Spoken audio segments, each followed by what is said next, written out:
What's going on, everybody? We are back at the Club and Sub podcast, episode number 29. We're going to be talking about UFC 255, Figueiredo versus Perez tonight. Going to be a fun show. Looking forward to it. A lot of bets to break down. We got a special guest with us tonight. We got MMA Knockout Bets, Andrew. You can find him on Twitter at MMA Bets and Tips. And, as usual, I'm here till December 31st wearing the Square hat from www.squaresandsharps.com.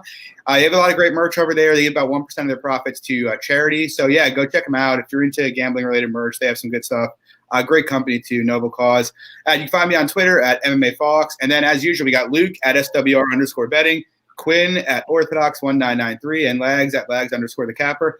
Also, as usual, whether or not C makes an appearance, you flip a coin. So we'll see. He might pop in and out. But I do have his plays here. So, yeah, we'll go through it. So, got a big crew tonight. So I guess we don't need to talk about last week, even though it was successful if you watched the live stream. We also may do that again this week coming up. We'll see. But, yeah, we're going to get right into it. So, good card. Pretty not great name-wise, but, decent top to bottom. But first fight of the night, we got Louis Kosi taking on Sasha Palatnikov. Andrew, you got any takes here? Probably just a standard take here. I think Kosi, or however you say it's the rightful favorite, but no real interest in playing someone at minus 400. I don't think he's ever seen the second round. Does he go and spark this guy out? Probably, but 80% implied odds. I mean, I don't think he could be getting too much of an edge playing him. Legs, how about you? Yes, I kind of agree with Andrew here, but I was actually looking at FanDuel, and the round 1, round 2 prop is sitting at minus 120. So I think has some interest, has some value, considering that he hasn't seen the second round. So yeah, I don't recommend parlaying the minus 400, but if you have props, I think him in round 1 is a good play. But other than that, probably pass. Quinn? This is actually the one fight I didn't actually get a chance to look at. I just had no real interest after seeing the odds, and so yeah, it's just I have no comment on it. Luke?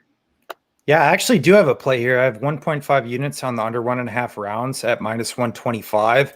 Like originally I was looking to, maybe give a little bit more credence to Palatnikov. Obviously we see these younger guys coming in, just sparking people, get to the UFC, face some adversity, usually not always the same occasion. But the issue I have mainly with Palatnikov and why I ended up making this play is that his defensive striking is just really not good at all. He's a very stationary target. He stands very upright. And even in his wins, it's kind of been back and forth in that sense. And, this Koski guy, I think it's still a little bit of a question mark. But what we have seen from him consistently is that he will go forward and will throw strikes. And this Palatnikov kind of guy kind of just reminds me of a James Vick in a sense. I feel like he's got a little bit of that tall man's defense. So I actually do think it's a good spot for Koski. Once again, I don't recommend laying minus 400 on it, but being able to get an under minus 1.5 in a fight that should be pretty high action with, two fighters that I think are relatively defensively irresponsible. I think it's a solid play. So 1.5 units on the under 1.5 for me. Yeah, I don't hate that. I have no play myself. My basic opinion is Palatnikov belongs nowhere near the UFC, and I'm a bit surprised he's got a contract, to be honest. It doesn't, the tape's not very impressive, and his experience is pretty limited. But on the other hand, look, what Kosi's done has been impressive, but I don't think he's been past 3 minutes in the first round, if I'm not mistaken, and has a bunch of sub 1 minute KOs.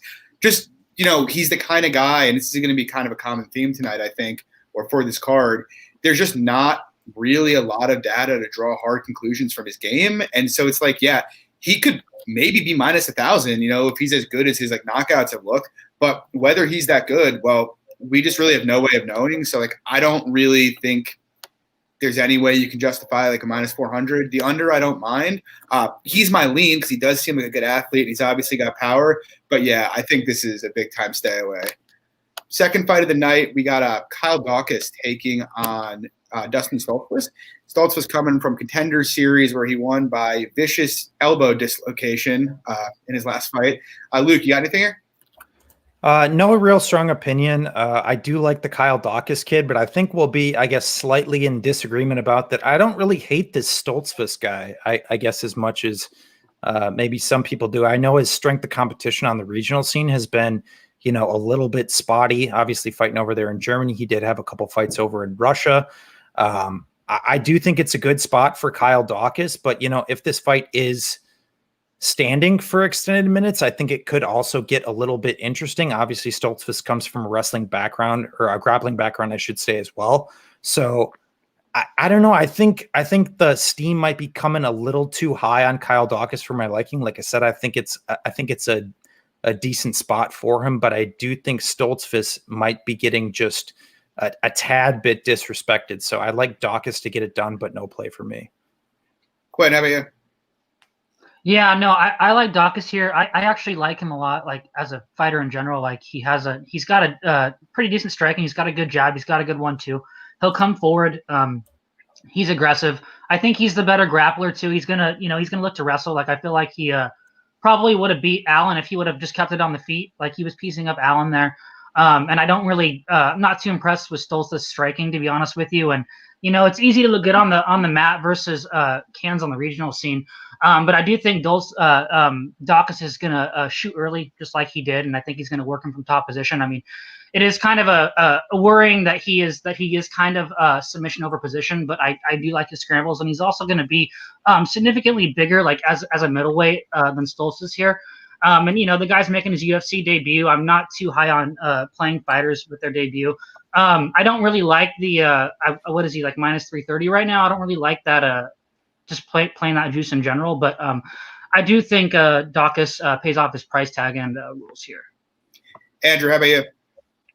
Yeah, I think all the points so far made a lot of sense, and this is another fight that I'm not too interested in. I had Docus against Allen, who I finally got to make some cash. Yeah, so did we. I was betting against Allen in like every fucking fight, and he just kept winning.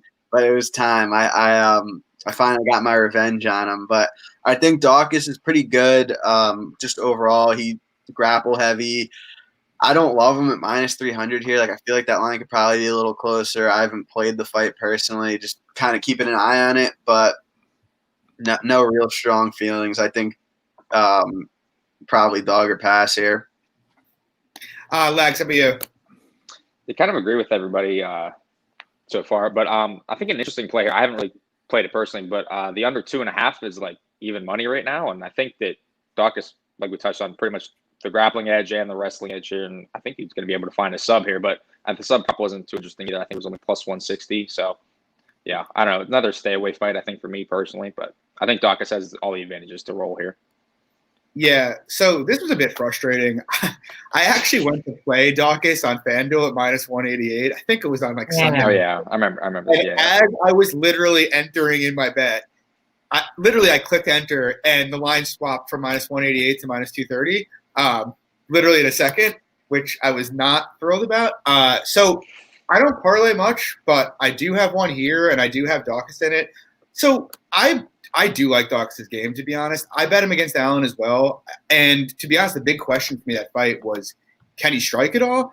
And I think he showed that he can, at least a little bit. I'm not saying he's going to lead or anything. Yeah. Allen's a bit of a punching bag, so you can't take too much from it. Yeah. But he did look good. Like it wasn't like he looked bad there. And I look at Stoltzfus, and the guy is just, I don't necessarily mind anything Stoltzfus does. Like he seems like reasonably technical, but he's so hittable on the feet. And I just like when I watch him in grappling transitions, he seems so loose. Whereas Docus, I think, he's submission over position, but he will go for takedowns and he'll attack things. And he scrambled fine with Allen, and I don't think Stoltzfus is much of a better grappler than Allen is. I kind of see Docus as like minus 300 here. It's possible I'm wrong, but Stoltzfus wasn't looking good against Pyfer in Contender Series, and Pyfer's really not a UFC caliber fighter, and so I don't know. I think I have a pretty strong Docus lean here, so he's like the first piece of a parlay. The next fight of the night, we got Alan Jouban coming back after about a year off, I think, taking on Jared Gooden, making his UFC debut, and I actually will play here as well. I bet 2 units on Jouban minus 120.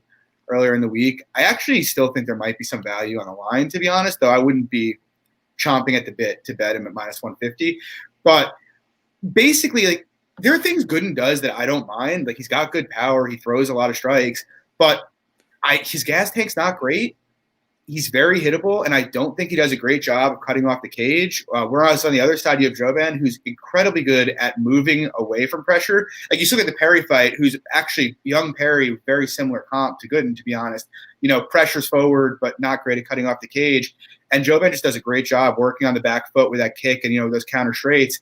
And so, I think that's kind of going to be there all day. There's some worries about Joban's chin, but, unless Gooden knocks him out, it's really hard for me to see, how he wins minutes here. And, on the other side of that, Joban's actually got a ton of knockdowns in his career. His power is pretty underrated. And, we've seen Gooden melted a few times. So I actually think Joban's nearly got equal finishing upside here. So, yeah, I'm on Joban here. Luke, how about you? Yeah, so I was kind of torn on this fight, not from a side perspective, but I guess which bet perspective. Originally, I was thinking I was going to bet Joban, and instead I actually just decided on the under 2.5 rounds at -108. And ultimately, you brought up a lot of good points, John. I think a lot of people forget the power that Alan Joban brings. Like, the dude dropped Mike Perry twice, bro. Yeah. Like Mike Perry's a tough ass dude. He even dropped Bilal Muhammad 4 times. Like, a lot of people forget that. And obviously, in making this bet instead of, backing a Joban side, for me is obviously, there has been some durability considerations there. And even in the fights that he hasn't been finished, he still leaves his chin a little too exposed for me. And as you touched on, though, that Gooden doesn't particularly cut off the cage well. So there is the possibility that I think that Joban could just dance around him and outpoint him for 15 minutes and look like -233. But there's always these clash points in Joban fights where he does get a little bit rattled. And, that's the one upside I do have for Gooden, is that the dude can crack. But I do think Joban is the better fighter, but ultimately I just think a safer play is the under 2.5 here, just in the case that, Joban is 37, 38 years old now. Yeah, sure. He's actually going to be 39, right after fight day, I think. He's 39 now? Yeah. I think that's what somebody said. Yeah.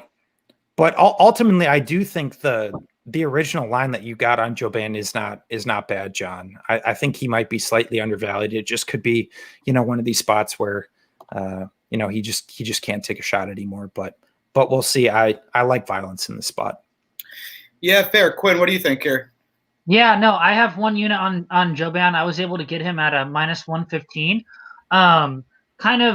Originally I hadn't looked at it too much, but I dug into the tape, and like Joban is he's such a better striker, way more technical than Gooden. His knockdown rate is pretty insane for the welterweight division. I don't really Gooden's not that technical. Like you said, he's gonna walk you down. He's gonna throw big shots, but I do think that Joban has decent striking defense, and Gooden is chinny, man. I mean, he's been knocked out a couple times on the regional scene, and Joban does have that power. I'm also really just not impressed with Gooden's ground game. It says on his Instagram that he's a brown belt, and it's just I don't know. He just makes way too many mistakes on the mat. He gets taken down way too easily, and his process on the mat, he just doesn't really look like he knows what he's doing off of his back. And I think Joban can definitely use that to his advantage here. I was watching tape, and I'm like, how is this guy a brown belt? This doesn't make any sense to me. So yeah, at pretty much evens, Gooden making his UFC debut, Joban having just significant more amount of experience. I thought it was just kind of weird that he was -115. So yeah, I jumped on it for a unit. And I really think he rolls here. I just don't really think Gooden is necessarily UFC caliber in general. So I do like the violence bet as well. So yeah, the pick is Joban. Andrew, how about you? Yeah, my first two breakdowns on this card were kind of boring, so I'm ready to get into this one. All right, hit it.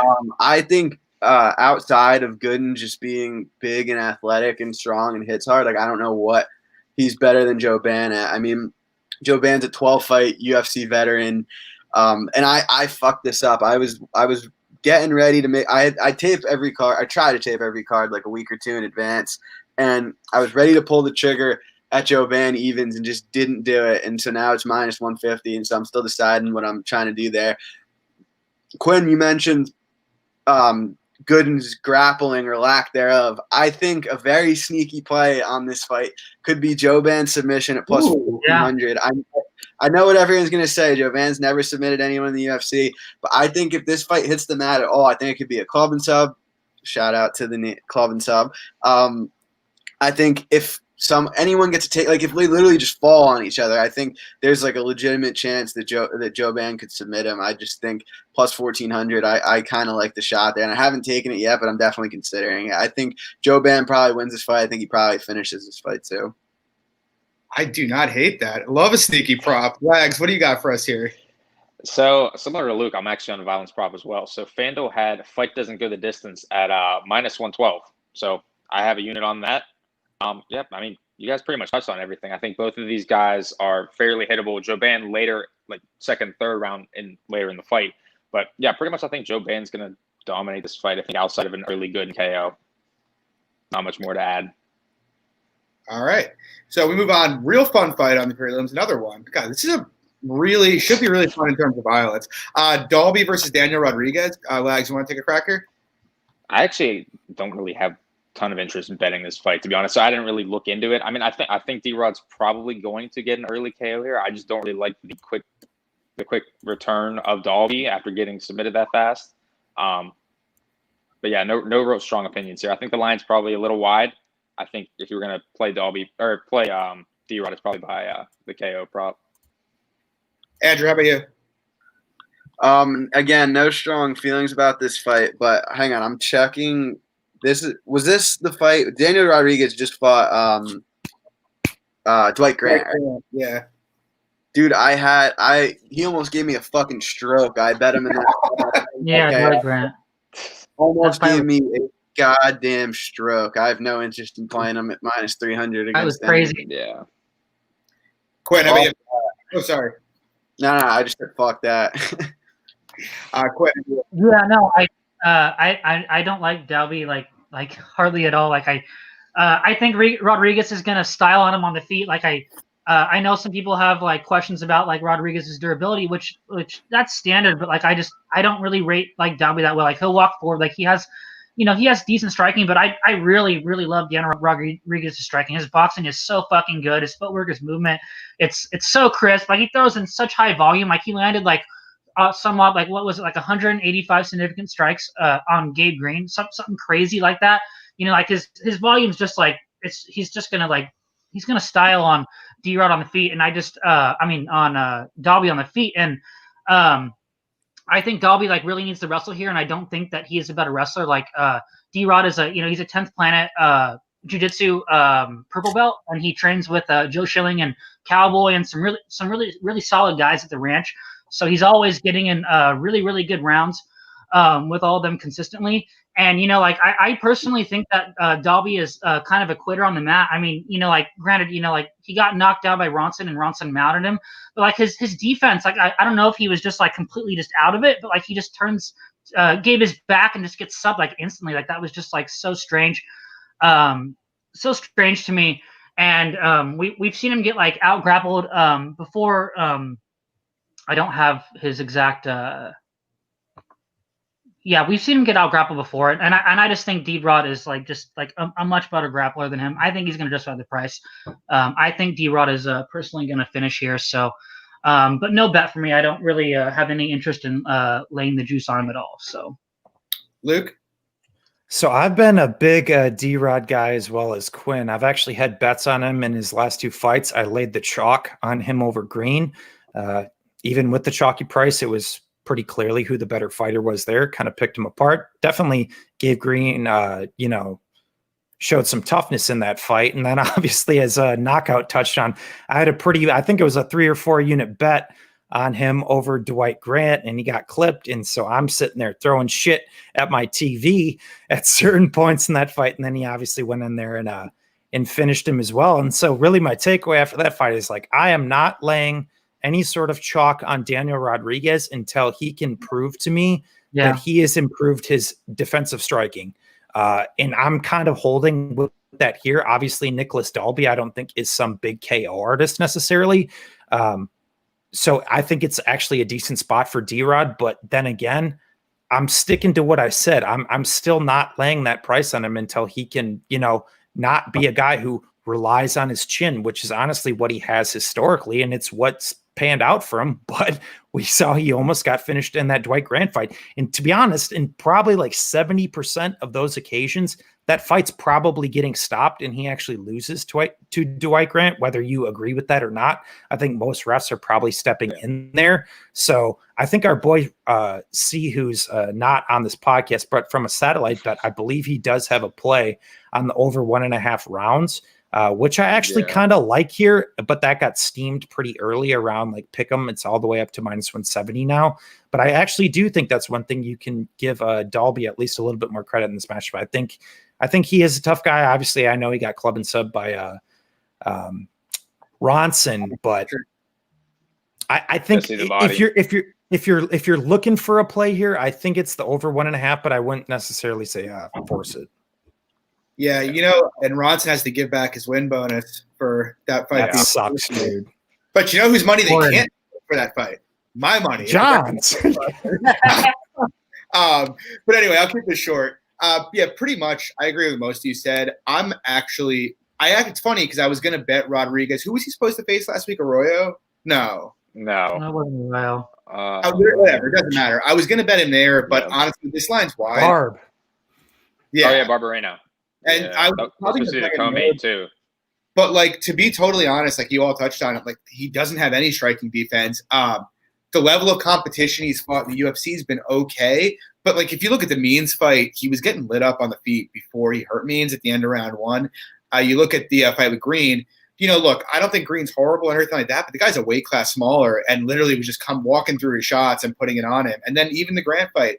So like, I'm probably not going to play Dalby just because the volume disparity is just massive and Dalby's not the biggest hitter. But it is 170, and like that's the weight where it really starts to become like even like the light hitters hit pretty hard there. And I kind of just think it's a matter of time till he gets put out, to be honest. Again, I'm not going to play Dalby, but I do think he's probably the value side, to be completely honest. So anyway, we move on, and we have what could be a fun fight. We got Antonina Shevchenko taking on Ariane Lipsky. Andrew, any player? No play here, but I'll tell you a story real quick since Antonina Shevchenko and Caitlin Chookagian are both on this card. I had Caitlin Chookagian wins by submission at plus 2,300 in that last fight, and I lost words. Like, she's a brown belt. Antonina Shevchenko doesn't know what she's doing on the mat. Flattened out first round, sinks in a choke. I'm like, all right, cool. We're paying rent for the next couple months at this point. I sat there for 15 minutes with my heart in my stomach and watched her not be able to submit Antonina Shevchenko for 3 rounds. Anyway, on to this fight. Like I said, obviously don't rate Antonina's ground game too highly. She's a pretty good striker, probably the better striker than Lipsky. Lipsky, the better grappler, particularly better jiu-jitsu grappler. I don't know too much about her wrestling. I don't think she takes too many girls down, but I think, let me just pull up her record here. I think she has a fair amount of finishes. She had a knee bar in her last fight. But like I said, it wasn't like she got if I remember correctly, it wasn't like she got a takedown to get there. Yeah, I don't know. This fight's probably going to be a pass for me. I'll look a little deeper into it, but maybe a pick'em I would have taken Antonina, but we'll see. I got no strong feelings. Quinn? Yeah, no, I actually played Lil Chev at minus 160. I actually think she rolls here. On the feet, like it's not even fucking close. Like her kickboxing is so much better than Lipsky's. Like her striking numbers are pretty much elite. Like she has like a striking defense rate of upwards of like 70%, and then her striking accuracy is over 50%. Like her kickboxing is very, very good. She outpaces pretty much every one of her opponents at range, and Lipsky gets pretty much outpaced by like pretty much everyone at range. I don't really rate Lipsky that high. I personally think that she is a victim of USADA. I mean, her first few fights in the UFC, she did not look like anywhere near what she did on the regional scene. And like people can say that like she has good boxing. She like moves forward. Like if you think she's gonna win like a striking based match, versus Shevchenko. Like that's just not going to happen. And I don't really think that she has the wrestling to consistently get it to the mat to where she can exploit Antonina's ground game. And I personally think that Antonina could probably even be like the better grappler than her. Like I don't really think that knee barring Luna Carolina is really something to write home about here. So yeah, I definitely think there's value on Shevchenko at minus 150, minus 160.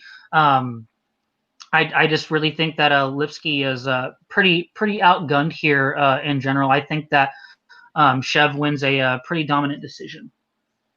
Luke, have you? Yeah, so I kind of think where the line is at right around now is probably correct. Obviously, Quinn touched on a lot of good points.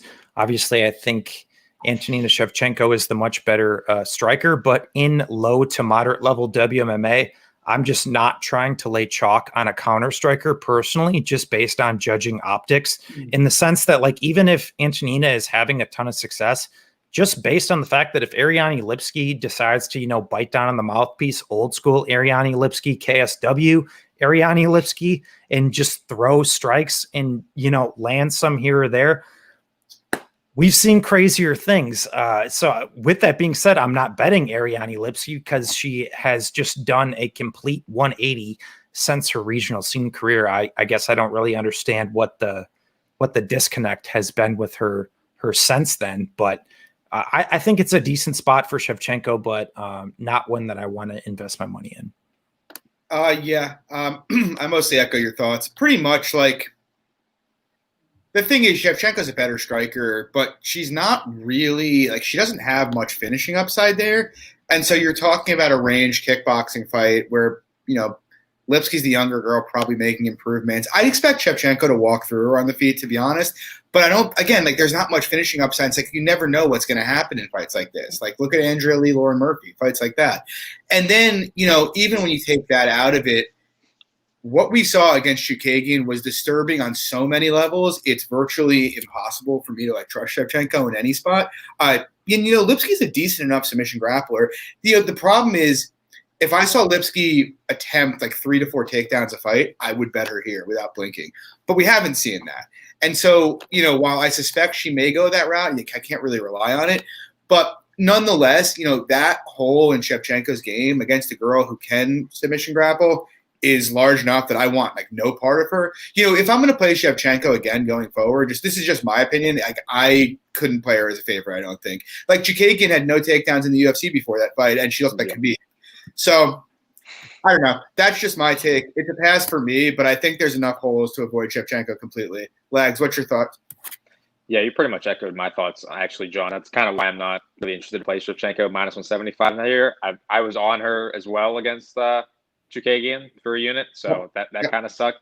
But, yeah, so pretty much I don't really want any part of her until I see some improvements in that game. So, easy pass for me. I think it evens. I think it's a good bet for Shevchenko, but not at minus 175. All right, we go to Joaquin Buckley taking on the Beverly Hills Ninja. Luke, what do you got here? Yep, so big bet for this one. I got 4 units on Buckley at minus 265.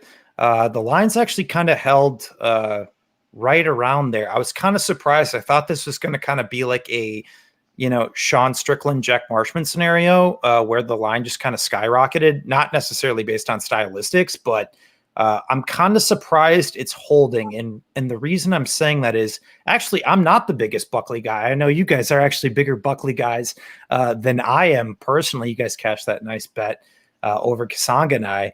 But ultimately, if we're talking about stylistics here, this is an absolutely terrible matchup for Jordan Wright. The guy's called the Can Crusher for a reason. He's beaten nothing but bums.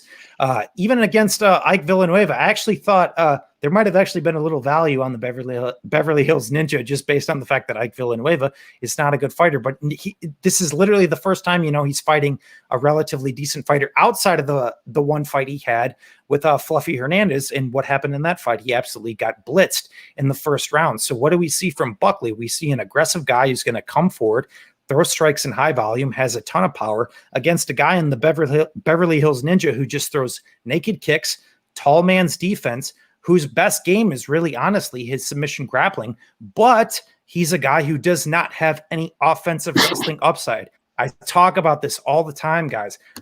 Perfect example, Mark De La Rosa. Mark De La Rosa, submission grappler, but he lands takedowns at 14%. So if he's not able to get off on that best part of his game because he can't land takedowns, he's getting picked apart on the feet. And I see kind of a similar comparison here outside of the fact that I think Buckley absolutely smokes him in the first round. But it's one of those scenarios where unless we see some funky stuff where we see a, right backpack or just, a small Buckley mistake. Yeah, I'm not saying that Wright can't submit him, but the fact that, he's had like a few head kick knockouts or whatever here and there, he's not hitting Buckley with that. Just look at the amount of time that Kevin Holland Buckley fight went. Obviously Kevin Holland, outclassed him there, but it's not like Kevin Holland went out there and just smoked him, a guy who's extremely lateral in his movement, who's extremely athletic, who's extremely fast on the feet, very explosive. It's not like Kevin Holland went out there and just starched Buckley. So the fact if anybody's betting Wright hoping on a KO here is out of their mind. I think it's literally Wright sneaky standing backpack type sub, and that's about it. I think Buckley kills him. Quinn, any take here? Yeah, no, I completely 100% agree with Luke here. I think Buckley is an absolutely awful matchup for Wright, and I'm not just being biased because we cashed that last bet on him versus Impa John, but Wright he needs to stay at range in order to get his game off, like with his karate style, like with his kicks. And Buckley's not going to give that to him. Buckley's going to bite down. He's going to walk him. He's going to walk forward. He's going to throw bombs. He's going to land those leg kicks. He's going to rip the body. He's going to go up top to the head. And I just don't really like how Wright is pretty much allergic to pressure here. I mean, he's chinny in general. Buckley's aggressive. He has one hell of a chin on him, and I just don't really think that his style at all works well at all for Wright. And like everyone's touched on, Wright has essentially crushed cans on the regional scene. He probably shouldn't even be here. And I do think Buckley is better than. I mean, the line is justified here, but I do think Buckley is a lot better than people actually give him credit for. So yeah, I think he pretty much just kills Wright here, probably first or second round. So yeah, I don't really have any interest in playing the chalk, obviously, because I'm not a chalk player, but I do think Buckley knocks him out. Andrew, how about you? Yeah, so we're finally at a fight where I have a play. I parlayed Buckley when he was minus 184 a couple weeks ago with Corey Anderson, which happened a few weeks ago. So it's minus 117 total odds now. To close that out, yeah, I think you guys hit a lot of good points already. Buckley clearly has a massive athleticism edge, striking edge, and to your point, I talking about Beverly Hills Ninjas grappling. He does have good grappling, and I bet him by submission in his last fight. It was funny. I bet him by submission at like plus 1,200. And I messaged him a couple days before the fight and was like, "Hey man, looking forward to your fight Saturday. Like, can't wait to see you really show that grappling edge." Like, kind of trying to nudge him to go out there and grapple a little bit, but he didn't. And I think that's a common theme in his fights is he doesn't really look to grapple. I mean, the one fight, can't remember off the top of my head who it was against, but the one fight I did see him grappling, it was his opponent that was the one forcing the grappling. So I think he's going to try to stand with Buckley here, and I'm not even sure how good if Wright wanted to get the fight to the ground. I don't know much about his takedowns. I know he has some good jiu-jitsu, but Buckley's a pretty athletic guy, pretty well-rounded, a better striker, bigger. I just think he gets it done here, probably by knockout. Lex, how about you? Yeah, I think Gugby touched a great point, honestly. I think I brought it up in the chat before. I think the highlight reel finish of Buckley is kind of holding with the line where it's at. I'm not saying that the line itself is he can't justify this line, but I think that it would be a lot closer odds if it was just, a normal finish or a decision win in his last fight. So that being said, though, I do agree with all you guys. I do think Buckley gets an early KO here. And it's kind of interesting. FanDuel and my book haven't opened the totals yet, and there aren't any props or anything on FanDuel. So I don't really have anything to go off right now, but lean the under here. Yeah, so Buckley's the second piece of my parlay with Docus. So that's 2 units at minus 104. Basically, I get the idea that the highlight reel finish is like creating recency bias, which is why the line's wide. Except, like, let's say we removed Buckley's KO and then we removed Jordan Wright's minute and 30-second stoppage of Ike Villanueva. Then where are we? Then we have a bunch of tape of Wright looking totally mediocre against Cans on the regional scene and getting knocked out by Anthony Hernandez. And so it's like, meanwhile, his fight with Villanueva, at least with Buckley, we saw him fight Kasanga and I, take a round off him and finish him. You know, it's not like he went out there and clipped him in a second. Right. Whereas Wright didn't even really, you know, he dropped Villanueva briefly, but didn't even really badly hurt him. He just cut him and the fight got stopped. Like, I just look at his regional tape, and like you said, Andrew, like, yeah, there's some concerns with submission grappling, but the only guy we've really seen, like, recently anyway, really mess Buckley up in the grappling is Logan Storley, and I'm fairly confident that, like, Jordan Wright is not even in the same universe as Logan Storley when it comes to wrestling. But basically, I just don't see the athleticism. Like, look, he's got a decent game. He's got good karate. But Buckley comes forward, and I don't think Wright's going to be able to keep the kind of space Holland did. He doesn't have the kind of reach advantage Holland did. He's remarkably hittable. I agree with basically everybody here, and I agree with you completely, Luke. Like, I kind of see it as minus 400, minus 500 Buckley. But we'll see. You know, maybe I'm wrong. I just don't think Jordan Wright is UFC level, to be honest. But, yeah, so I'm excited for that. So we move on, and we have another really fun fight to kick off the main event of the prelims, I guess. We got Brandon Moreno taking on Brandon Royval. Legs, I will start with you. What do you got? All right, so I tweeted out earlier, this fight pretty similar to the Alan Strickland fight last week. You fade the height, and you make some money. And that's kind of what I think about Brandon Royval in general. I kind of think that his 2 wins in the UFC are a little overblown. He's just somewhat overrated, in my opinion. I think that Moreno pretty much does everything that Royval does better. Better cardio. I think he has the better striking, even though Royval has improved striking over his last few fights. And I think he has the cardio edge. We've seen Brandon Moreno enhance that cardio edge tremendously in his last few fights. So I really do think that everywhere this fight goes, I think Moreno has an advantage. So I have 2 units on Brandon Moreno, minus 180. Andrew, how about you? Yeah, so another guy who I've gotten dipped over by is the Royval in the past. I played Kai Kara-France against him. I did too. Elliott against him. I think I favor Moreno here. I haven't played anything. Moreno's obviously made improvements, but I think the big question mark is how much has Royval improved over the last few years? Is he just hitting his win conditions?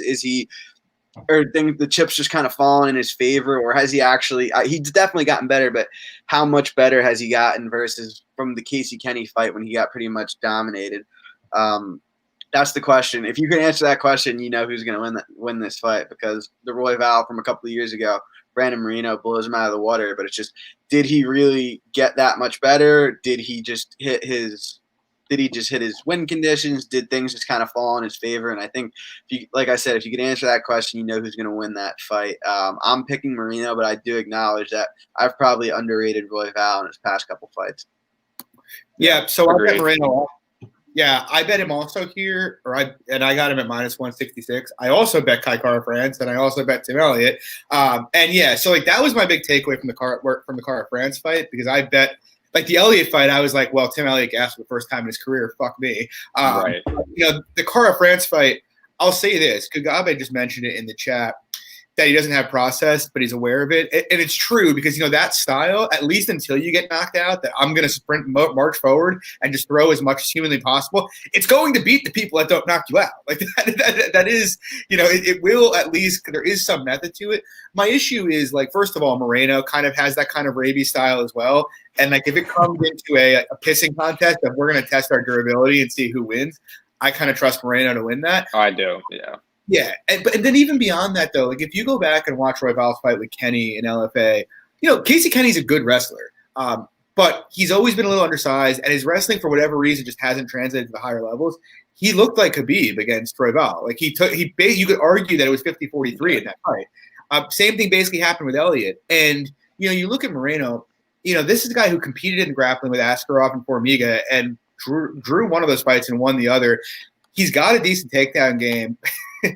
If he goes there and decides to wrestle Royval, he is going to take him down. He is going to hold him down, and he's not going to get it. At least that's my opinion. I don't think Royval can stop him from. I just think Moreno has a pretty clear minus 300, minus 350 win condition here. And even in the worst case scenario, if he just decides, fuck it, we're going to go to war, I kind of trust Moreno to win that fight. Like, not at a high clip per se, but I do trust him to win it. So, yeah, Royval is definitely better than I gave him credit for. And look, if he beats Brandon Moreno, that's it. I'm officially done fading him. That'll be when I pull the plug. But, you know, I don't know. Like, I wouldn't play him at like minus 250 or anything, but like minus 165, even minus 185, I don't hate it. Luke, how about you? So I have not actually bet against him yet. I did have the fight doesn't go to decision in the Tim Elliott fight. And honestly, the reason I've just kind of always stayed away from him, or I should say betting against him, is because for a lot of the points you guys brought up, you know, he is that guy who is going to just spam volume and go forward because he is confident in his jiu-jitsu. He doesn't care if he gets taken down. He's a guy who kind of thrives in the scrambles. Once again, I am not high on the guy at all either. I actually predicted Kai Kara France to get his first UFC knockout over him in his last fight. That went ahead and crashed and burned from a prediction. Yeah, there was about 2 moments there where that kind of came to fruition. But ultimately here, I guess I'm also staying away again based on kind of that last consideration that you brought up, John, where Moreno just kind of goes to war with him, where I still also do favor Moreno. But I also don't necessarily want to have, you know, a minus 200 ticket. But I also do think that, you know, the higher upside actually here is for Brandon Moreno in the sense that we are seeing the best Brandon Moreno right now. We've, you know, seen the guy make a ton of improvements over the years. Like, he was a guy that a lot of people were just really writing off. And since he's kind of came back, you know, he's made the resurgence, you know, he's back in the game. And I think you might be onto something, Lags, in the sense that, you know, Royval's another one of these guys who's just, you might just need to keep betting against him because that one time it's going to come where just that, I guess that bullshit, for lack of a better term, just that spammy type nature is not going to work against a high level guy. And this could definitely be the spot, but yeah, I'm actually going to sit this one out, but I don't hate Moreno bets. Quinn? Yeah, no, I completely agree with everything you guys said. I do feel like I've kind of underrated Royval in the past, but with that being said, I'm still like not that high at him. I'm still going to bet against him. I have no play here actually right now. I'm kind of looking at a couple of props. I wasn't really able to get in on Moreno when he was like minus 165 to minus 180. He's like minus 205 on my book now. But yeah, I do agree with the chat. I think that Moreno has definitely found some sort of good juice. I mean, like he got cut from the UFC. I think he had 3 fights in the regionals, dominated those fights, came back in, and he's just looked like a completely different fighter. I just don't really rate Royval's minute willing ability. I mean, he's so wild on the feet. He's so aggressive. I don't think he lands takedowns. I don't think his wrestling is good at all. I think it's all just a bunch of meme and Moreno, like he's an extremely good scrambler. Like he's pretty much elite scrambling ability. So I don't really think that Moreno is really going to be able to. I don't think that Royval is going to really be able to sub him with anything here. So yeah, I don't know. I'm going to continue fading Royval along with everyone else. I just don't really like his round winning ability in general, and I do think Moreno has done enough, and he should have probably been in the title shot with Figgy here this weekend. It's kind of a bummer he wasn't there, but yeah, I kind of just think he rolls everywhere here. So yeah, the play is definitely Moreno. Yeah, I agree. You should probably bet him though, Quinn. So I think a sneaky good play could be Moreno inside the distance is around plus 300. Yeah, that's not bad. It. But like I said, I think he could win a decision here, just using the wrestling. But anyway, we go back for the rematch nobody asked for. We got Mauricio Shogun Hua taking on the best nickname, the Bear Jew, in the UFC, Paul Craig. So I have a bet. I have 2 bets here actually. You're welcome. Yeah. Talked into one and then bailed on it. That's yeah. But yeah, so this fight was scheduled a year ago, and Shogun was minus 250. Obviously, hindsight, he did not look minus 250, most certainly. But what we did see in that fight was still Shogun controlled Paul Craig for 9 minutes, probably won the fight, but a judge gave a 10-8 to Paul Craig. And so now they run it back a year later, and Shogun is plus 150, which to me doesn't make a ton of sense. And like, don't get me wrong, I get Shogun's old. If he can't take Paul Craig down here or decides to strike with him, or he can't hold Paul Craig down for whatever reason, he's probably going to lose this fight. I do get that. But at the end of the day, Paul Craig's still Paul Craig. Like, he's not a great defensive grappler. He's going to pull guard. He does it every fight. And when he gets on his back, he's going to attack submissions. And, the one thing I still think Shogun is reliable for is being responsible on top. Like, Craig never really got close to subbing him from the bottom. And I don't think that'll happen here if he gets on top of him. And I just kind of view it as like Shogun lands 2 takedowns here. He probably wins the fight. Like, would I lay juice on Shogun? No. But his line, like, I played him at plus 150 for a unit. And I also played his decision line at plus 350. I've seen some people like that are on the ITD. And I get it to some extent, except I kind of think Shogun's best win condition is probably based on him riding him out in top time. But yeah, like, it's not something I'm certainly confident in. I just kind of think, given that basically any kind of top position for Shogun's probably around, it's hard for me to see how this is worse than like evens in his current state. But yeah, Lags, I think you would play here too. What do you got? Yeah, so I actually have the same line as you. I have a half unit on Shogun decision, and pretty much you touched on everything. I do think that if his most likely path to victory here is a wrestle-based heavy decision, and he really wasn't in any danger to Craig's submission. So, I mean, I think if you're playing Craig, you're playing Craig sub, and if you're playing Shogun, I think the money line's good. I think the decision's good. But yeah, to be fair, I also laid the juice in his last fight. I laid minus 185 against Little Nog and got a little sketchy for sure.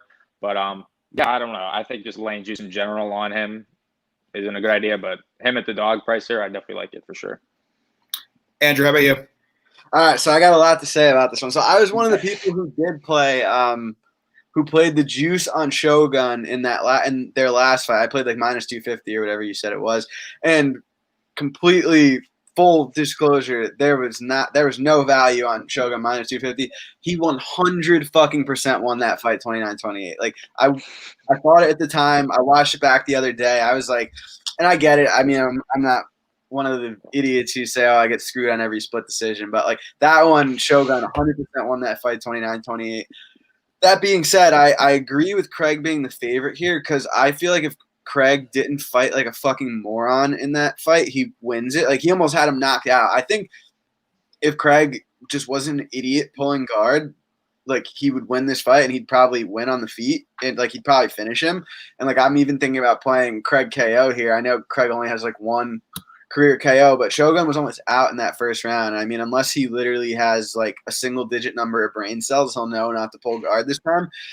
All that being said, I don't know if you could trust Paul Craig to not fight like a dumbass. I currently have no plays on this fight, but I deserved that Shogun win last time, and I might play Craig KO here depending on how ballsy I'm feeling. Yeah, I mean, that's fair. I can see the angle. Luke, what do you think here? Yeah, so really no strong opinion. I've made my line in the sand on Paul Craig fights a long time ago. I had my house on Magomed Ankalaev. I had Kennedy and Shevchenko. And then I actually did have Alonzo Menafield inside the distance pretty heavy too. But, after that, he's one of these guys, man, where I just want no part of his fights. I want no part of his fights. There's just funky bullshit that happens all the time. It just seems like variance to me. Like, obviously the Shogun fight, it seemed like the spot, and I'm not shooting on anybody who bet, Shogun in the first outing or anything, but it just seems to be like this consistent theme with Paul Craig. It's just anomaly. From a betting perspective, already in a high variance sport. I just want no part of it. I'm staying away from Paul Craig fights. Quinn? Yeah, I'm completely staying away from this one. I do think that Shogun has like a clear path to victory if he lands like 1 or 2 takedowns and stays on top of him. Like, I don't know. Meme Paul Craig off his back is just hilarious. Like, that Ankalaev fight was just very, very sad. And I was also on Kennedy in that fight, and that stung a bit. I just can't really play either side here. Like, like you guys all touched on, like, Shogun. You know, he's looked so old, like so quickly his past couple of fights. Like he was on like a 3-fight win streak, and then has just completely dropped off. And with that being said, I don't think I've ever really played Paul Craig in his entire UFC tenure. Like I do love his nickname, John. I think it's great, but I really don't think that he's a good UFC fighter. In general, you know, he's pretty much just meme reliant, KO or bust on the mat, and you know, it takes someone like as old and as worn as Shogun for him to outpace him on the feet, and I don't know. I do just see a clear path to victory for Shogun. I just don't really trust either side. So it's a stay away fight for me, but I do think there's kind of value on Shogun decision at plus. I think it's plus 300 now. I might play that for half a unit. I'm not really sure, but for now it's just a pass for me. All right. So we move on to another fight that's potentially fun. We got Katlyn Chookagian making a quick turnaround for getting finished by Jessica Andrade, by the way, taking on Cynthia Calvillo. Andrew, what do you got here? No plays, but I wish I played Calvillo when she was like minus 160, minus 170 range. I think whoever got that probably got a good bet. She proved that her skills translate well to 125 in that Jessica I fight. I thought she looked really good. But yeah, I think Chookagian's kind of had her run in the UFC. I think that Calvillo's game just kind of goes well. You'll beat, like if you have her skill set, you'll beat most people, whether that be 115, 125. I think Calvillo at minus 160, minus 170 might end up looking like one of the best bets of the card. And normally I would say, if you asked me this 6 months ago, I would have said, oh, well, when it hits the ground, who knows? Chookagian has that Danaher brown belt. But like I said before, clearly she should be demoted after not being able to submit Antonina Shevchenko with a rear naked choke that I could have taught a high schooler in 10 minutes. But I digress. I think Calvillo wins here. I think this might even be Chookagian's last fight. And I'd like to say I have nothing against her, but I'm never going to live that one down in my book. Luke, what do you got here? So I guess a slightly different contrarian take here. Obviously, I got to bring up the points right off the top. You know, Chook has talked about being done. You know, she wants to start a family, and all this is probably one of the worst things you want to hear, at least from a betting perspective, and when you're trying to bet on a fighter. I 100% get that. She goes out there, gets sparked by Jessica Andrade. Definitely not the greatest thing in terms of, potentially having a bet. We all bet Andrade in that fight too, by the way. I've always been anti-Chook. But big but here. In terms of Chookagian, I've never been a big fan of her, but in the sense that if she is able to keep this fight upright, I think it's a close fight. If she's not, obviously there's a very clear path for Cynthia Calvillo on the ground because we have seen Chook play guard at times, but a big thing I did see in tape in the fights that she was taken down, I'd say probably 60 to 70% of the time when she actually wanted to get back to her feet, she got back to her feet. It's just in that fringe period where she decides to lock a body triangle from her back and just elbow or whatever, that she sits there and plays out on her back. So that's my big concern here, honestly, for Chookagian.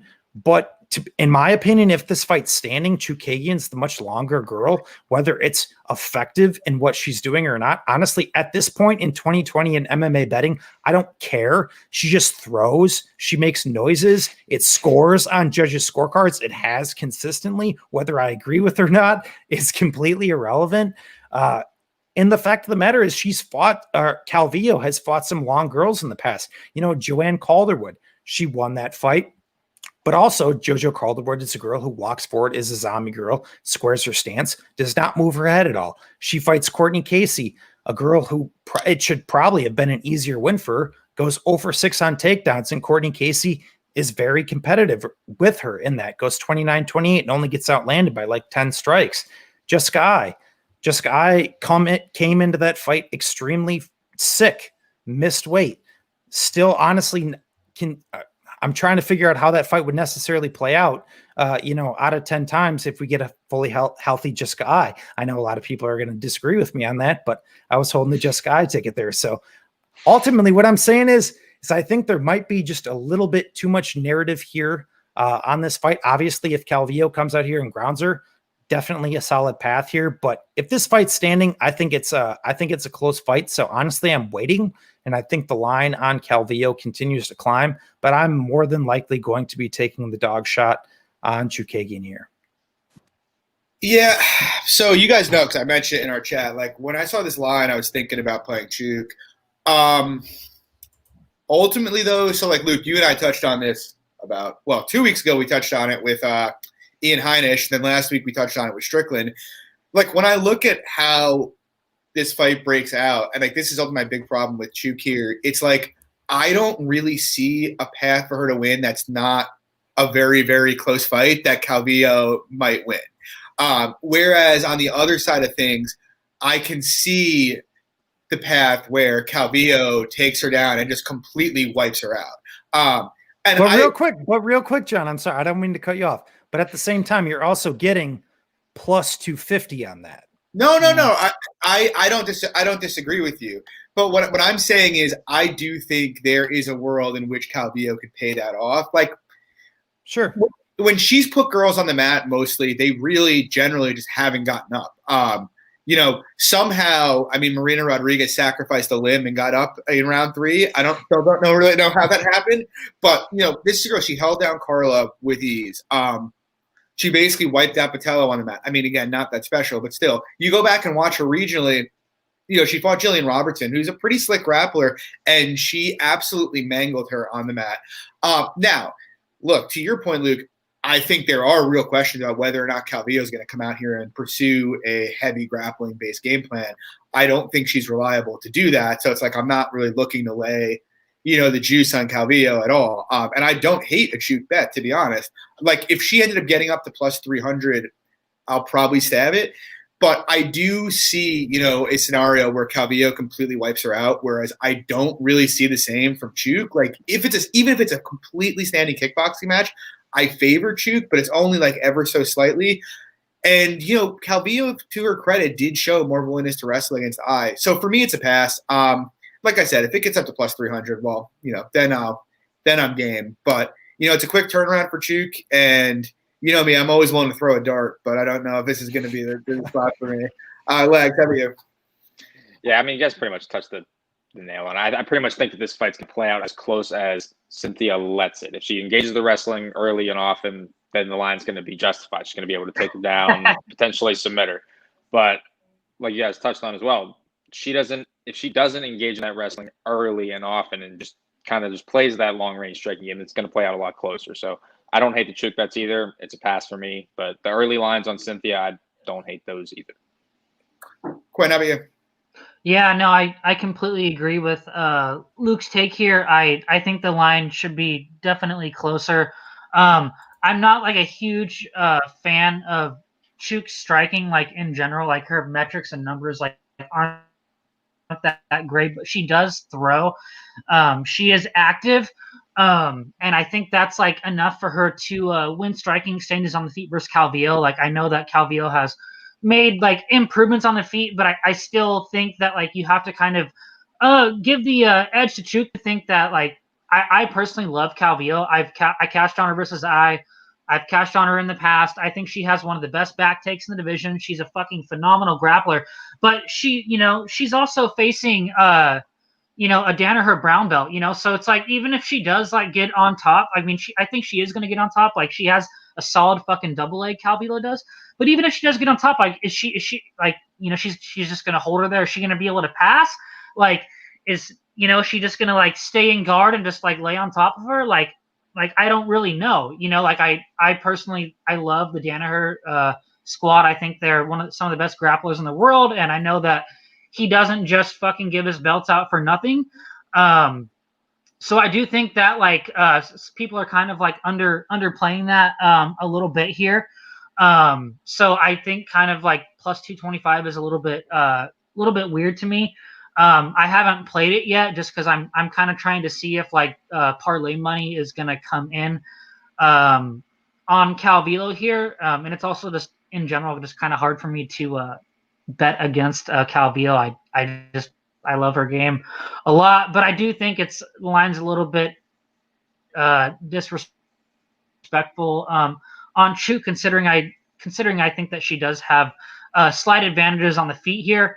So I definitely don't hate a bet on Chuk here. But I do not advise anyone to put Calvillo in any sort of parlays because this fight's going to be a really close fight, and you don't want to lose a split decision betting minus 300. All right, so we move on. We got another, should be a pretty fun fight. We got Mike Perry taking on Tim Means. Quinn, I'll let you start here. Quinn? Yeah. Can you hear me? Yep. Okay, cool. Yeah, I have 1.6 units on Tim Means at plus 122. You can get him at a consensus bet of plus 130. I just don't really get this line personally. Like, I love Tim Means' game. Like, he's got a 4-inch reach advantage. He's got a height advantage.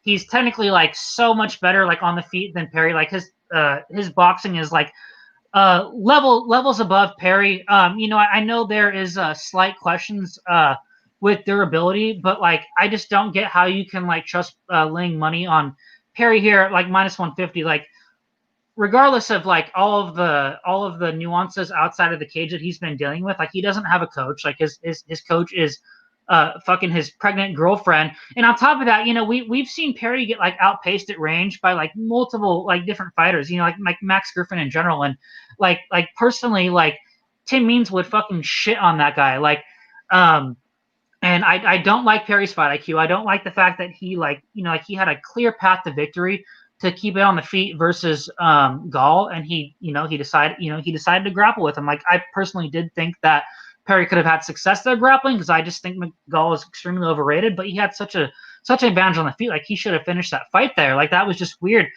And I do think that his fight IQ is like suspect. Like he was a favorite versus Cowboy, and I cashed on Cowboy as well. In that fight, like it was just weird that he tried to go to the ground with Cowboy when, just knowing Cowboy's durability issues.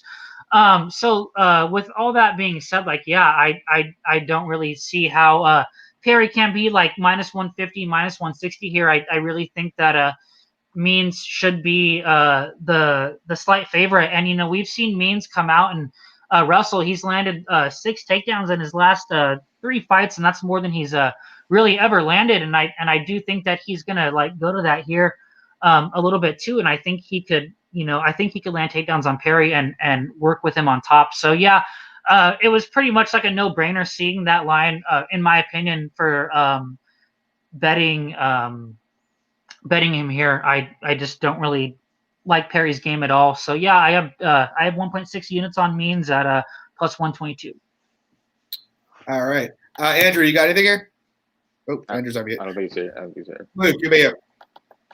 Yeah, I'll keep it brief. No real strong opinions. I guess my big question here in this fight is, at least in terms of Tim Means, what we have seen from him historically, he's a pressure forward boxer type of guy. And even fighting a guy like Mike Perry, I don't necessarily think we're now going to see some different Tim Means in that sense. I feel like he's still going to come forward, which ultimately I think obliges Mike Perry in that kind of fight that Mike Perry needs to succeed. So with that, I'm not saying that Mike Perry comes out here and starches him necessarily, even though I think that's a very distinct possibility here. It's honestly a fight I just don't really have a great read on. But if you told me that we were going to get like an outside, point fighting, counter striking Tim Means, I guess I'd be a lot more in camp bet Tim Means. But the fact that I think that he's just going to come forward and oblige once again Mike Perry in that kind of fight, despite Tim Means actually probably being the more technical fighter, I think it's also giving Mike Perry his best opportunity. He needs to succeed and score a knockout too. So I also did, play the under 2.5 in the last Tim Means fight. Maybe his durability isn't completely gone, but man, Mike Perry hits hard, man. I'm not saying lay minus 150 on Mike Perry, but I think it's just kind of a dichotomous, interesting type fight that I want to pass on. Yeah, it's a pass for me at the moment too. I'll keep it short, but pretty much I think Perry should be the favorite here. I think when you look at the two of them, look, Means is probably the more technical striker, but I think to say Perry is not technical is kind of doing him a disservice. Like, we've seen him go out there and have, competitive fights with Santiago Ponzinibbio. We saw him go out there and outland Luque from range. He's going to be competitive on volume here. Now, that might not be enough. Like, if it comes into a volume striking match, would I be confident that Perry win? No, and that's why I'm not betting him. But we've also seen, Means get rocked more and more these days. And, he's not like he's shying away from damage. He went in there with Staropoli and was willing to exchange. And, like, if it turns into who's got a bigger dick, we're going to exchange in the pocket here. Like, I think I trust Mike Perry at this point to win that fight. And then beyond that, like, I actually don't think Means is a better submission grappler than Perry, but I don't think he has a grappling advantage. Like, Perry's actually he got subbed by Cowboy, but I actually think he's a decent technical grappler. He doesn't really put himself in bad spots. He got decent get-ups. He had no problem pushing Brazilian Cowboy to the fence and, working grappling with him and stayed completely safe. So, like, I kind of think the line's right, like right in that minus 150 range personally. I just, I trust the youth of Perry a bit more. I trust his durability a bit more. Obviously there's a million questions with him outside the cage, and like I wouldn't advocate betting him. But, yeah, I trust him. What about you, Legs? Yeah, I mean, I think you pretty much echoed everything I was going to touch on, really, to be honest. I think that Perry's the rival favorite here, but I don't really think you can be laying juice on a 2020 Mike Perry. We've kind of seen. I don't really trust his camp coming into this fight. We touched on that a little bit too. But, yeah, pretty much I think this is a 50-50 fight. So I don't hate the early Tim Means bets, the plus 150, but I think Mike Perry has a durability edge. I think he has the cardio edge, and I would trust him in this type of fight where it's just going to be a brawl back and forth. But Andrew, how about you? So I've got to be the contrarian opinion here. I actually think Mike Perry takes this fight. I think unless his out of the cage nonsense has really hindered his training and his focus, which it's funny because it could have, and I still think he could win this fight, but I would really trust him to win it, like if I knew he was like not fucking around being an idiot on the side. But even that being said, I still think he wins this fight. I mean, I think Means has taken a step back over the last few years. He keeps his head on the center line, which you don't want to do against Perry. And he's eating some shots that I just think if Perry hits him Perry hits hard, man. Perry hits fucking hard. And I think if Perry hits him with some of those shots, he's going down. And I think he's coming in with the wrong attitude that it's going to be a fun fight and they're coming to kill each other. Because if that happens, I think Perry's going to knock his lights out. And I think you made a good point about how Perry's an underrated grappler. I mean, watched some of his grappling matches, and he certainly holds his own. I mean, he was taking down Mickey Gall and controlling him on the ground. Mickey Gall's black belt. So I think there's some people who have this false image of Perry that he's just a brawler, but he knows his shit MMA wise too. And I think he's gonna pretty much, unless the out of the octagon stuff is really, really screwed him up training wise, I think he's gonna knock. I think he's going to knock Tim Means' head into the fourth row here. Yeah, I pretty much agree completely. It's going to be a fun fight, though. I'm excited for it. I guess to add real quick, I know I touched on it a little bit before in the chat. I think the under 2.5 could be half decent spot, but at the same time, I think that it's more of a trap, if anything, to be honest. Yeah. I don't know. I don't know if you guys have any takes on that. Me versus the pod. I'm excited. Best of luck, Quinn.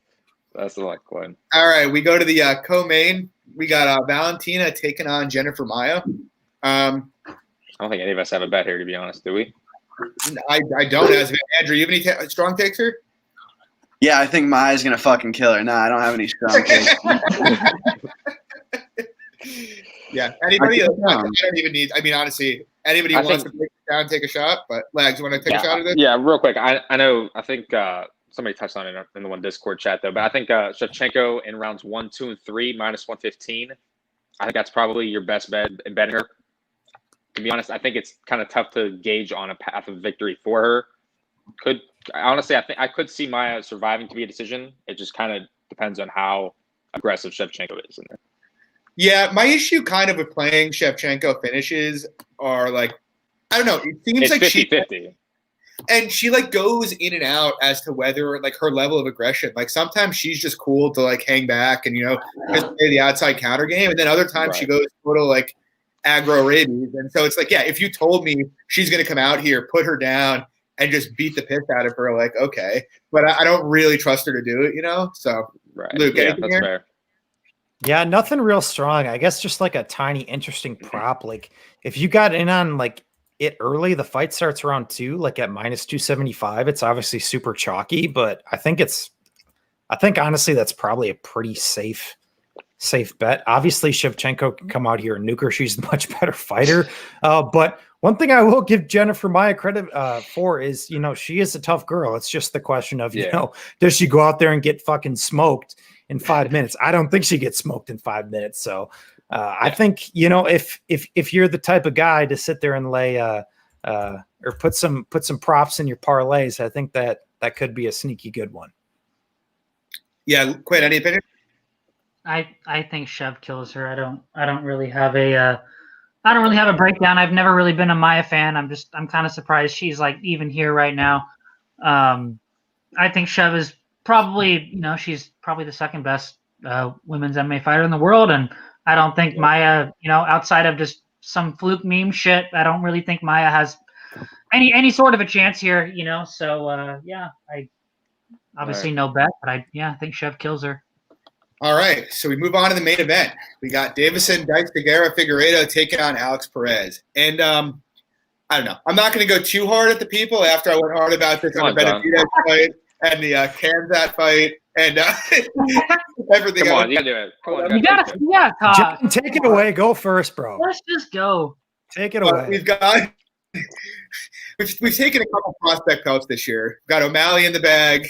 We've got Edmond in the bag. The next one we're coming for is what we failed at Kamzat is Davison. And basically, look, I think he's a good fighter. Like, I'm not going to say he's not a good fighter. Obviously, power is a skill.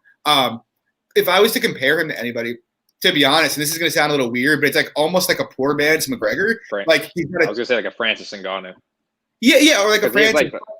He's a decent counterpuncher, whereas like, McGregor is, an elite counterpuncher. The difference is McGregor has a ton of other skills on the feet. His volume's good. Guys aren't going to outwork him ever.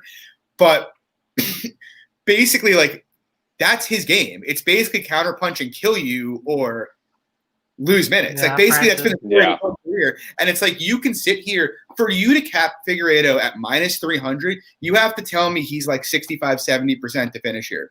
Like, that's kind of how I view it. And I just don't see how you can almost say that's possible. The guy got outlanded at range by Tim Elliott. You know who the only guy Tim Elliott ever tripled up at distance? Davison Figueiredo. He got outlanded at range by Giuseppe Formiga, by John Moraga. Like, this is not – he's not – again, like, power is a skill. But, again, remember, let's go back 4 years ago when half the MMA world was talking about Tyron Woodley being the best welterweight of all time. Guys like him have fundamental flaws, like, in what they do, and that is the first time he doesn't nuke somebody – other than, let's say, Pantoja, who has no defense at all and was just happy to wade into the pocket and sling bombs with him, the first time he faces somebody who's willing to go and play an outside game on him or do what Formiga did and just kind of set up their takedowns well, I really think he's going to struggle to win. Like, we saw it against Formiga. Formiga was patient. He didn't engage him in the pocket much at all, and as soon as he'd overextend, would take him down. We saw that with Jared Brooks, basically the exact same thing. Perez is a better wrestler than Formiga. I don't know if he's a better wrestler than Brooks, but I think he's got a much better top game than him. And even Perez on the outside, I think he's a cleaner boxer than Fig is. His leg kicks are pretty serious. And Fig's, I don't think he's going to finish him by leg kicks again. I think that would be a stretch. But, Fig doesn't really check kicks. And I just kind of think unless they look, if Perez does what he did with Jose Torres and goes and exchanges with him in the pocket, he's getting put out cold. And he might get put out cold anyway here. Like, that's definitely within the range of possible outcomes. Like, Figueiredo KO is very, very live. Like, it's going to be in every single fight. But like so many other guys who are extremely KO reliant, there's going to come a time where he doesn't get the KO. And we've seen what happens in those fights. Generally, it's him just kind of being outworked. And Perez, I think Perez is arguably the most skilled bantamweight in the world right now. He's got very strong wrestling. He's got great submission grappling. He's a good boxer. He's high output. He doesn't get hit a lot. Maybe he's a bit chinny, but I'm not even sure how true that is. The guy ate a running headbutt from Joseph Benavidez and got put out. Like, okay. I don't know. Just for me, like, I look at it and I personally think Perez is the better fighter everywhere except when it comes to power. And so plus 250, that's, to me, is ridiculous. So I put 2.5 units on it there. And like Ugage said, live bet him. But like, I don't even feel the need to live bet him because I think he's gonna get killed early. Yeah, Sorry, and he's going real quick. I also think if he comes with a smart game plan, he's going to win rounds early. So it's like I don't really like. I could easily see a 50-45 Perez. Like that, it wouldn't really shock me, and it also wouldn't shock me if he gets nuked. But the idea that Figueiredo should be minus 300 to me, given how poor his process is ludicrous. Lags, what do you got here? Yeah, so similar thoughts here. So I have a unit on Alex Perez plus 250. I was talking about it all this week that if you were on the Figueiredo side, I think the under 2.5 at minus 140 is probably the play instead of just playing Fig straight, because Fig's pretty much early KO finish reliant his whole career. He's not able to win minutes like you touched on. So I mean, outside of a nuke early from Figueiredo, I think Perez has all the skills here to mix in the wrestling, mix in his tactics, and win a decision here. And honestly, if the other thing is, I trust his cardio way better than Figueiredo. So if we get later in this fight here, I could see a path where Perez subs him late in this fight too. So I think Perez is the play here for sure. And I don't really understand the line. If you're playing Fig, you're playing a KO, or you're playing the under 2.5. Andrew, what do you think here? Definitely not as passionate about this one from a betting perspective as you guys are. Favor Figueiredo outright, not dying to play him at minus 300. Just going to sit back and enjoy this one from the sidelines. Quinn? Yeah, no, I have one unit on Perez at a plus 240. I completely agree with what you guys are saying. I don't get how you can line Fig at a minus 300 when he is pretty much like finish reliant.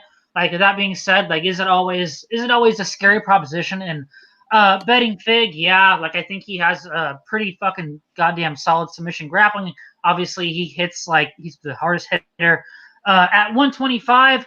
But we've seen him get out grappled like multiple times, and pretty much like every single one of his fights. I know that this might be a contrarian take, but I personally thought that Pantoja took the first round off of him, and he was winning the second round up until that knockdown with 20 seconds to go in round two. And even that, like, Fig had a really good third round, but like Perez, Pantoja, he wasn't going anywhere. Like, he was walking him down. He was in his face, and it looked like Fig was a little bit flustered at the end of that. Like, and I do think that Fig has some gas tank issues. I think if Perez fights smart here, if he sets up his takedowns, if he lands his leg kicks, he uses his good boxing. I definitely think this fight is like significantly closer than what it should be lined at. I just don't really understand how you can like parlay Fig in general, like at minus 300 when he's just a notoriously like horrible minute winner. Like, if you want to play Fig, you want to play him like inside the distance or KO. Like, I had some interest in like arbing and playing his submission prop when it was like plus 650, but it's not at that line anymore. So there's obviously no reason to play that. I love Perez's game. I think that if he extends this fight past 2.5 rounds, past 2.5 rounds, I think he is like, I think he definitely can win this fight in general. He just needs to fight smart here. So I have one unit on Perez at a plus 240, and the pick is him. Luke? Yeah, no strong opinion here. I'm kind of with Knockout. I guess I got two main questions. First, how much success does Perez have with kicks early on, assuming that's his game plan? Two, how much success does he have with wrestling early on? Obviously, you guys brought up a lot of good points, a lot of historics. Figueiredo has struggled with the takedowns at times, but at the same time, he's also fought Benavidez twice, who is also a very solid wrestler who comes and lands takedowns with consistency and wasn't able to land shit against him too. So I think that's an interesting consideration. It's just honestly a fight that at least at right now, I don't really want any part of. But if you give me Perez at like plus 300, I'm definitely interested. It's just one of those spots where, I think Figueiredo is a guy who possesses freaky KO power for the division, who's just an anomalous type guy where it's hard to cap those kind of fights, kind of similar to a Derek Lewis, a guy who doesn't out there, who's not looking great in what he's doing, but he's the guy who wins. But he wins. It's kind of the same thing for Figueiredo. You can make a lot of good stat points, a lot of good historic points against Figueiredo, but he's a winner. Guy wins. So it's one of those fights where he's just a guy I really don't want to bet against, to be honest. But if we get to plus 300, I think that's starting to get a little bit more ridiculous. So I might jump in there, but for right now, it's a pass for me. Yeah, fair. And look, I get it, and I don't disagree. Look, Francis is elite, even if his skill set is, and obviously, Figueiredo has that elite skill set. I just personally don't really believe a flyweight KO is better than like a 40-45% shot. But we'll see. I said that about the Benavidez fight, and I was very wrong. That's a different fight. Like Benavidez' striking defense is like it's not even close. Like he runs in with his fucking chin in the air. Like that's not what Perez is gonna do. What were you saying, Lex? Oh, so yeah. Well, first, what C was bringing up here, don't bet against the guy who doesn't win rounds and 100% finish line. Pretty much like what I talked about the Ngannou when I mentioned that in the beginning. That Ngannou pretty much what we've seen historically is he's an early finisher, and if the fight's extended, it plays out a lot closer. That's kind of what Figueiredo fights are for the most part, outside of the Pantoja decision. Yeah, agreed. Anyway, that's going to be it for this week. We may go live Saturday night. We will. I'm down. What you said? You're down? Yeah, I gotta chat with the lady. She's cool with me doing it for a third Saturday night in a row. But if that's a go, I'm in. But yeah, thanks to Andrew for joining us. You can find him at Twitter. He's MMA Knockout Bets at Bets and Picks MMA. And as usual, I'm John Stargarian. You can find me at Twitter at MMA Fox, Luke at SWR_betting, Quinn at Orthodox1993, and Legs at Legs_the Capper. So follow or fade, and good luck, everybody. Thanks for having me, guys. I appreciate it. Fun time. Yeah, man, absolutely. Love to have you back. Later, guys. Thanks.